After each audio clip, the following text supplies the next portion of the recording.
নমস্কার বন্ধুরা, আমি প্রিয়াঙ্কা ফুডি মনে তোমাদের সবাইকে স্বাগত জানাই। আরও একটা রেসিপি নিয়ে আপনাদের কাছে হাজির হয়েছি।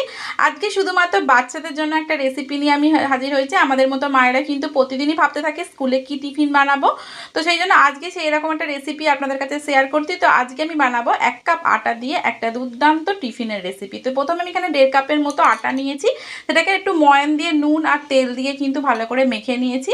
এবার কিন্তু রুটির মতো করে গোল গোল করে বেলে নেব, তারপরে কিন্তু হালকা করে রুটিটা সেঁকে নেব। এবার একটা পুর বানাবো, তো কড়াতে সাদা তেল অল্প করে গরম করে তারপরে দিয়েছি হলো পেঁয়াজ কুচি, অল্প লঙ্কা কুচি, আদা রসুন বাটা, একটু হলুদ গুঁড়ো, তারপর পরিমাণের মতো নুন দিয়ে দুটো আলু সিদ্ধ করে রেখেছিলাম সেটাকেই মেখে দিয়ে দিয়েছি। দিয়ে একটু নাড়িয়ে চাড়িয়ে কিন্তু রেডি হয়ে গেছে। এবার সেই রুটিগুলোর মধ্যে কিন্তু পুরগুলো দিয়ে দেবো, দিয়ে এটা মুড়ে নিয়ে কিন্তু কড়াতে সাদা তেল গরম করে হালকা করে ভেজে নেব। তো দেখুন এইভাবে একটা কালার চলে এসছে। তো আপনারাও কিন্তু অবশ্যই বাচ্চাদের টিফিনে বানিয়ে দেবেন, কথা দিচ্ছি চেটে পুটে খাবে। টাটা বন্ধুরা।